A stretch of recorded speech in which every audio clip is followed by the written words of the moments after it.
So yun na guys, good morning, good evening at mega love shoutout sa inyo lahat. So yun na. At bago yan, ayun na. At 1 month na po ang MERD. Yan. Happy mut-mut sa lahat ng aking mga kasama. Yan. Happy Mansari po. 1 month na tayo. So ang tanong, abutin pa tayo ng 1 year. Tatagal nga ba ang MERD? So ayun na guys, mega love shoutout sa inyo lahat, sa lahat ng ating mga minamahal na viewers. Siyempre sa founder ng Kalinga, kay Kuya Bal, kay Ate Edna at kay Kalinga Prab, mega love shoutout. So yun na guys, no? At dahil 1 month na ang MERD, siguro naman, kung ito ay ang layunin ng MERD ay kasamaan, yan, kasiraan, siguro naman ay hindi ko abutin ng 1 month at baka 1 linggo pa lang ay giniba na. Giniba na, ano. Sa lahat, no, sa lahat. Sana ay wag naman kaming pag-initan, wag naman kaming isipin ng iba na ang layunin ng MERD ay kasamaan. Hindi po. Naandyan kami para sa ikaayos, para sa kapakanan ng Kalingap, magkaroon ng kaayusan, ng katahimikan, at walang salawsaw. No? Pag mali ay mali. Punahin yung mali at ipalaganap ang kabutihan. Yun lang naman po.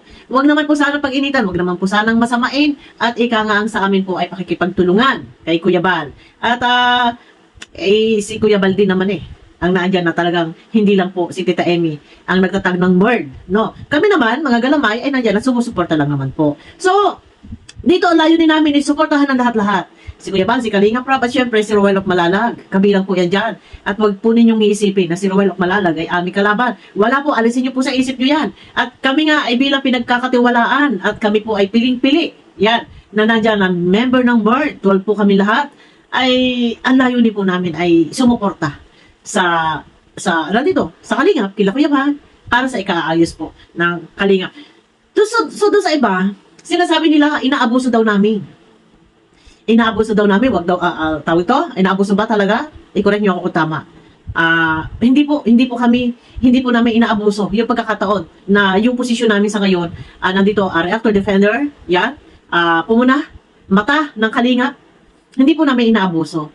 Wag lang pong, unahan kami. At kung kami man po, kung halimbawa, kung sino man yung nauna, halimbawa, for example lang, babanggit lang kay Kuya Brooks. Kung halimbawa, inunahan kami ni Kuya Brooks, kami ay, yun sinasabi kagaya yung sinasabi ng iba, dapat alam mo kung ano yung karapatan mo. Yun din po. Alamin namin, anong karapatan namin? Karapatan namin dumepensa. Sumagot. Hindi sa porkit sumagot ay pakikipag-away, aawayin. Hindi. Dumidepensa lang kami. Nagmumulat ng katotohanan. Nagbibigay ng opinion. Nakabase sa binitawang salita. Hindi para makipag-away. Pero kung itinuturing kaming kaaway, wala kami magagawa. Pero hindi kami nakikipag-away. Ano po?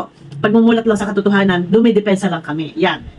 Syempre may karapatan din kami magsalita. Pero huwag sasabihin pinagkakakitaan. Huwag naman po ganun. Pero yun na, speaking of pinagkakakitaan, ay lahat po tayo. Mayroong mga YouTube channel at monetize, may ads. Di ba? Bakit yung iba may ads din? Mag-reaction sa MERD. Kagaya ni Kuya Brox, nakailang topic sa MERD, may ads. Alisin ang ads, off. Yun lang yun. Huwag sasabihin inaabuso, hindi po kami umaabuso. Bilang MERD, karapatan namin na mag-explain, sumagot. Hindi, wala dito yung isa lang yung sasagot, si Tita Emmy, ay ano gagawin na namin dito? Paano po? Kung halimbawa meron kami nais gusto iparating at kanya-kanya naman tayo ng saloobin, kanya-kanyang opinion. Hindi naman po pwedeng isa lang yung pwede magsasalita at didiktahan natin ng didiktahan. O di ba? Hindi ba pwedeng bawat isa sa member ng MERD magbigay ng explanation, kapaliwanagan, hindi sa panunungayaw, at ilabas po natin yung sasabihin laging pinagkakitaan. At tayo naman po pare-pareho nga, na-monetize yung channel, normal na may ads. No, yun lang po.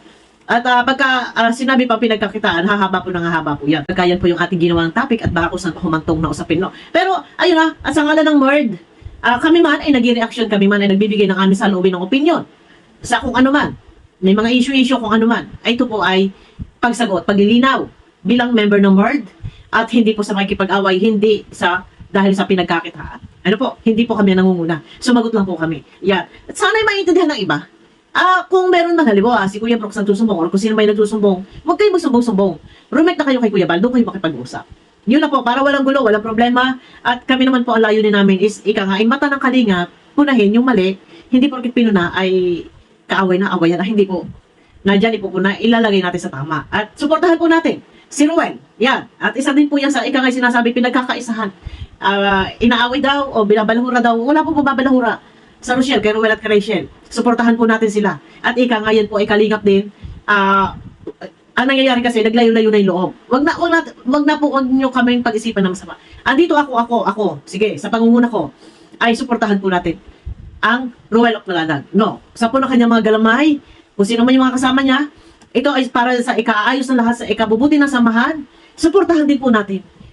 Alisin na po natin kung ano man yung mga nagahari na inis, na galit sa ating puso, dala ng pagkakaroon ng division, or kung ano man yan, na mga kulay-kulay, may blue heart, may yellow heart, may orange heart, alisin na po natin yan.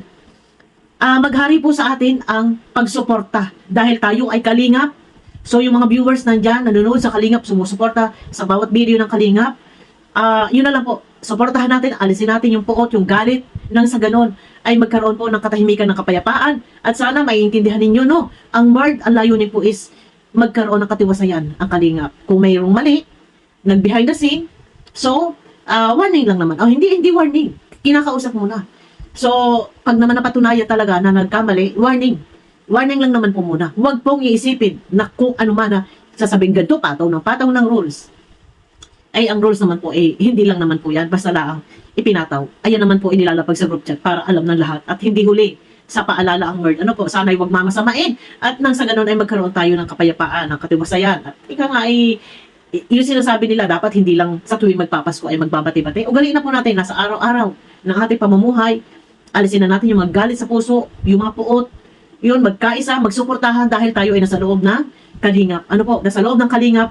At bakit pairalin yung galit? Kailanman, lagi po natin tatandaan, kailanman ang galit ay hindi po nagahari sa ating puso. No? Mas majority yung araw-araw na ating pamumuhay na tayo masaya. Yung galit, minsan lang yan, umaatake, sumasagi sa ating isip, sa ating puso. Pero majority dyan, masasaya yung ating araw-araw na pamumuhay. Ano po? So, ayun na, guys. At dahil 1 year na, hari nawa ay abutin pa ng 1 year. O kahit isang dekada. Ang MARD. At dahil 1 month na po ang MARD. Ayan. Ang tanong, tatagal ba ng 1 year? Pero yun na, at siguro, sa pangunguna ni Tita Emes, pangungunahan ko na din, na ika nga ay good vibes. No? Suportahan natin ang bawat miyembro ng kalingap. Alisin natin yung galit. Kung meron man hindi pagkakaunawaan, siguro kapag sumagot ang isang member ng MARD, huwag pong iisipin na ito ay pakikipaglaban, pakikipagkompetensyon, pagalingan, nakikipagdebate. Hindi po. No, siguro opinion, paglilinaw. Sana'y huwag mamasamain po ng iba. Yun nga lang, talagang may bashe na kapag kahit anong paliwanag mo, nandun ka sa puntong katotohanan, kapag bashe ay asahan mo, palalabasin ka po masama. Yun po yung pinaka mahirap dito, yung problema dito, no? Kahit na ando ka lang sa puntong katotohanan, ito yung tama kaya lang pilit at pilit minamasama. So ayun sa akin lang, magsuportahan na lang tayo. Wala na ang mga sisihan. Pagka nagkasala yung isa, may nag-reaction na isa, sasabihin, pinagkakitaan, wala na, wag nang gano'n. Kasi lalong gumugulo. Pero ito na nga, ang MARD, gusto ko, sana yung mga kasama ko gano'n din. Sa bagay, yun naman talaga layunin namin. Magkaroon ng kaayusan yung MARD. Pangunahan natin lahat, MARD. Yan, sa mga kasama kong MARD, pangunahan natin lahat na maging kalmado tayo, suportahan natin ang lahat ng, halimbawa kay Kuya Bal, kay Kalingap Rab, kay Ruel, suportahan na lang po natin. Nang sa ganun, ay hindi naman tayo mamubutasan. Yan din naman ang pinag-uusapan sa group chat na ikaw ay maging kalmado at layunin ng MARD, hindi para sagupain ang mga pasaway. Iayos lang po, iayos. Para magkaroon ng kapayapaan at matiwasay na ikaw ay galawan sa loob ng kalingap. No? Mata ng kalingap, nandiyan kami, pero huwag nyo kami ituring na kalaban. Kung mali-mali, punahin. Kung nagkasala, may rules na dapat ay pairalin. Kung mapatawan, tanggapin, pero hindi po huli sa paalala. At ang rules ay nilalapag naman sa group chat. No? Yun lang. 1 month na, abutin ba ng 1 year? Sinabi ko na kanina, sana lang abutin ng 1 year. No? Pero yun ay basta maganda, at higit na lalawak ang MARD kung patuloy na magiging maganda ang daloy ng samahan. Ano po? Sa ngalan ng MARD, ayan, Bobby Vlog. Bobby Vlog, happy mot sa aking mga kasama. At suportahan niyo po ang MARD. Ang layo din naman po is kabutihan, hindi para sa kasamaan. No? Suportahan po natin, Kuya Bal, si Kalingap Rab, at si Ruel of Malalag. Yan. Siyempre, ang mga galamay din po ni Ruel of Malalag, suportahan po natin. So, yun na guys. Kita-kita tayo sa aking next video. Yan, at late na tayo nag-upload. Nag-love shoutout po sa inyo lahat. Ingat kayo palagi sa mga sulok ng mundo naroon. Ayan. Bye-bye!